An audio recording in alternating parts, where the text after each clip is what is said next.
ఇలా మహేష్‌తో తన ప్రేమ కథ విషాదాంతం అవ్వడం గురించి గుర్తు చేసుకుంటూ, ఇప్పుడు వాడు బయటకు వచ్చేసాడు. నా పెళ్లి జరిగిపోయిందని తెలిసే ఉంటుంది. మళ్ళీ ఏమైనా ప్లాన్ చేస్తాడా అని ఆలోచిస్తూ తన గదిలో కూర్చొని టెన్షన్ పడుతుంది మహాలక్ష్మి. మహేష్ మీద కోపంతో పెళ్లికి ఒప్పుకుంది మహాలక్ష్మి. నిన్ననే వారి శోభనం కూడా జరిగింది. శ్రీధర్ చాలా మంచివాడు. అతనికి నేనంటే చాలా ఇష్టం. ఇక జరిగిందేదో జరిగిపోయింది. శ్రీధర్‌తో మనస్ఫూర్తిగా జీవితాంతం పంచుకోవాలి. తను నిన్న రాత్రి నన్ను తాకుతుంటే మొదట చాలా ఇబ్బందిగా, భయంగా అనిపించింది. మహేష్‌తో గడిపిన రాత్రి గుర్తుకు వచ్చింది. కానీ అది గడిచిపోయిన కథ. ఇప్పుడు గతం తవ్వుకున్నా ఎటువంటి ఉపయోగం ఉండదు.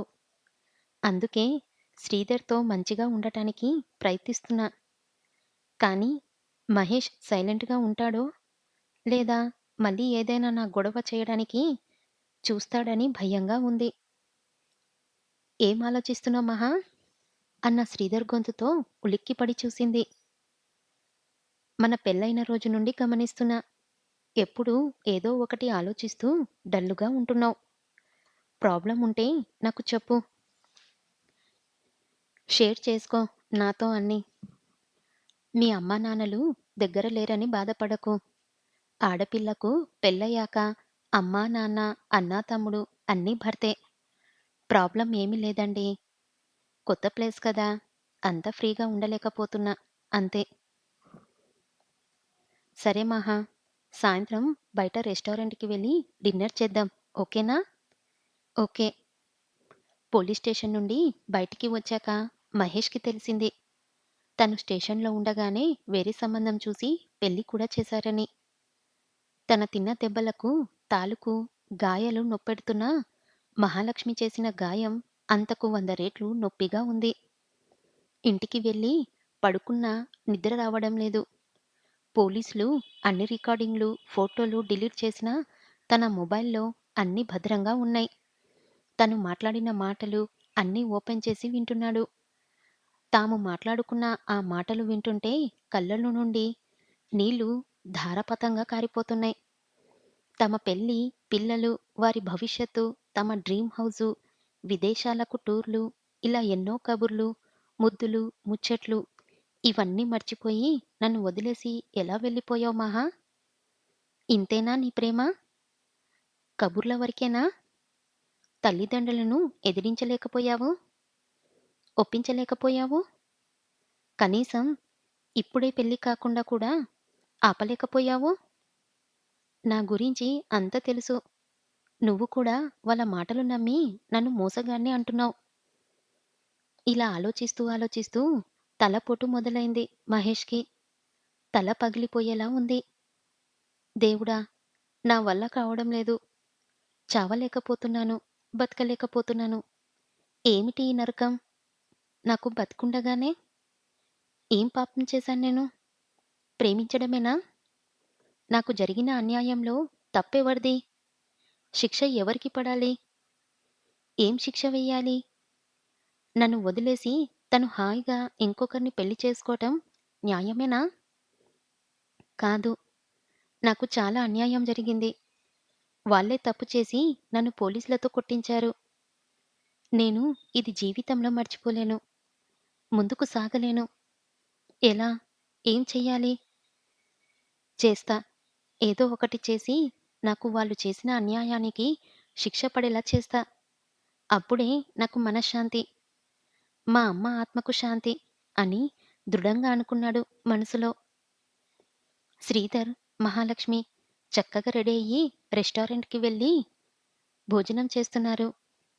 చాలా హ్యాపీగా అనిపించింది శ్రీధర్‌కి. ఎప్పుడూ ఫ్రెండ్స్‌తో మాత్రమే వెళ్ళేవాడు. మొదటిసారి తన భార్యతో కలిసి రావడం చాలా కొత్తగా, అద్భుతంగా అనిపించింది.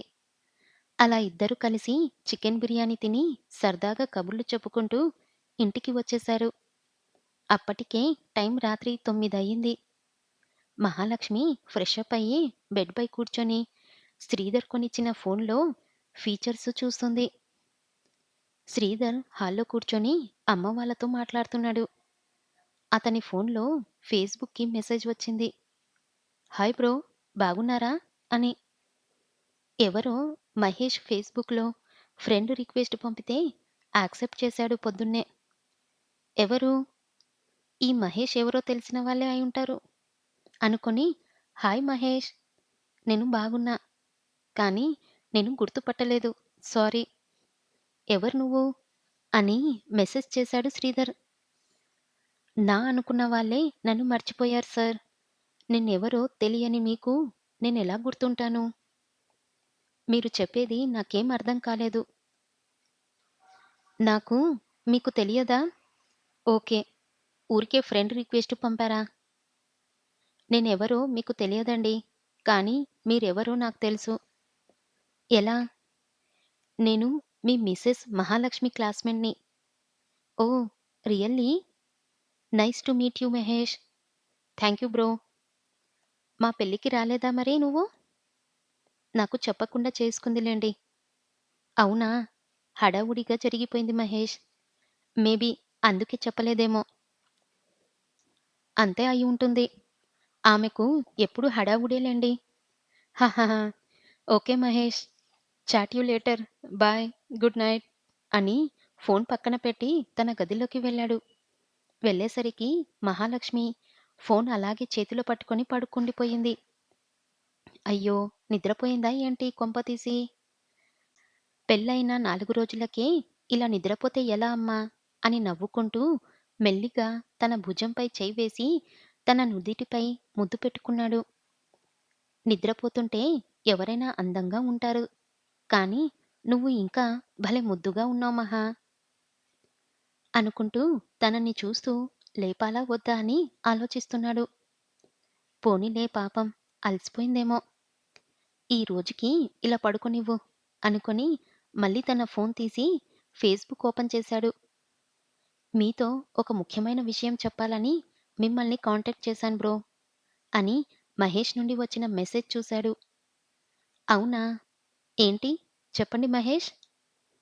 మీకు మహాలక్ష్మి సంబంధం ఎలా వచ్చింది? ఏం చెప్పి పెళ్లి చేశారు మీకు? ఇంత హడావుడిగా? పెళ్ళిళ్ళ బ్రోకర్ ద్వారా వచ్చింది. చూసాము. అమ్మాయి బాగా నచ్చి ఒప్పుకున్నాము. వాళ్ళ నాన్నమ్మకి బాగాలేదని తొందరగా చేశారు. ఎందుకు అలా అడుగుతున్నావు? బాగా కవర్ చేశారు బ్రదర్. ఏమీ చెప్పకుండా మిమ్మల్ని మోసం చేశారు. నాకే కాకుండా మీకు కూడా అన్యాయం చేశారు. ఏమంటున్నావు మహేష్? అసలు ఏం చెప్పాలనుకుంటున్నారు? సూటిగా చెప్పు. ఈ దొంగ తిరుగుడెందుకు? నాకు నచ్చదు.